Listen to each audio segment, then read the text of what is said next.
வலியற்ற varicose vein சிகிச்சை எளிய 30 நிமிட செயல்முறை 7207948735.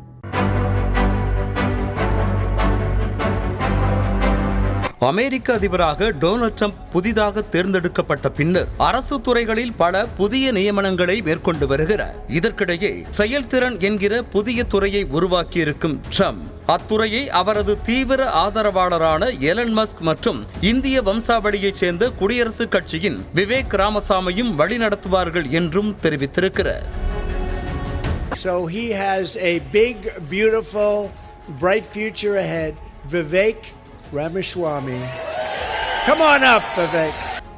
அரசின் செலவினங்களை குறைக்கவும் அரசுக்கு ஆலோசனை வழங்கவும் செயல்திறன் என்ற புதிய துறை உருவாக்கப்பட்டு அதற்கு தொழிலதிபர் எலன் மஸ்க் தலைமை வகிப்பார் என்று தேர்தல் பிரச்சாரத்தின் போதே ட்ரம்ப் தெரிவித்திருந்தார். அந்த வாக்குறுதியின் அடிப்படையில் செயல்திறன் துறையை உருவாக்கிய ட்ரம்ப் எலன் மஸ்க் மற்றும் விவேக் ராமசாமி கூட்டாக வழிநடத்துவார்கள் என்று அறிவித்திருக்கிறார்.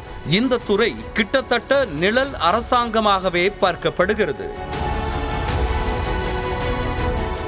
வீண் செலவுகளை குறைப்பது, கூட்டாட்சி நிறுவனங்களை மறுசீரமைப்பது, தேவையற்ற விதிமுறைகளை குறைப்பது, அரசு அதிகாரிகளின் அதிகாரத்துவத்தை அகற்றுவது உள்ளிட்டவைகளை நோக்கமாக கொண்டு செயல்திறன் துறை செயல்படும் என்றும் இவை அனைத்தும் 2026ஆம் ஆண்டு ஜூலை 4ஆம் தேதிக்குள் முடிக்கப்படும் என்றும் தெரிவிக்கப்பட்டுள்ளது.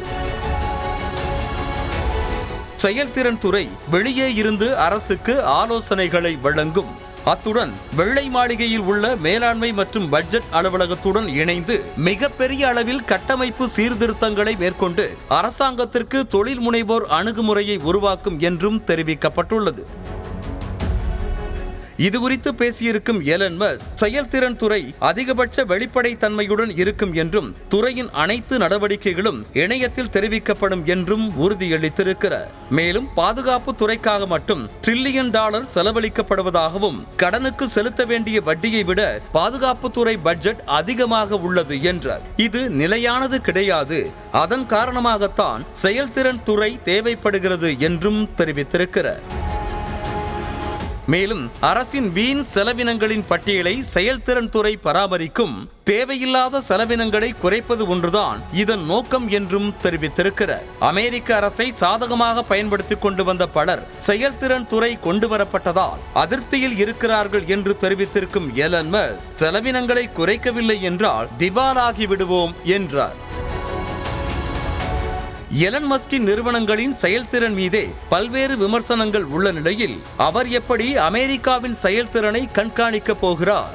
அமெரிக்க அரசியலில் அதிகாரமிக்க பதவிக்கு எலன் மஸ்க் வந்திருப்பதால் தன் சொந்த லாபத்திற்காக அரசு இயந்திரத்தை பயன்படுத்தும் அபாயம் உள்ளது என்ற பார்வையும் முன்வைக்கப்படுகிறது. இருந்தாலும் எலன் மஸ்க் தலைமையில் புதிதாக உருவாக்கப்பட்டிருக்கும் செயல்திறன் துறை மீதான எதிர்பார்ப்பு அதிகரித்திருக்கிறது. ஆனால் இந்த துறை அமெரிக்க நிர்வாகத்தில் என்ன மாதிரியான தாக்கத்தை ஏற்படுத்தும் என்பது அத்துறை செயல்பாட்டிற்கு வந்த பின்னரே தெரிய வரும். வலியற்ற வெரிகோஸ் வெயின் சிகிச்சை எளிய 30 நிமிட செயல்முறை 7207948735. செய்திகளை உடனுக்குடனும் துல்லியமாகவும் தெரிந்து கொள்ள சப்ஸ்கிரைப் பண்ணுங்க.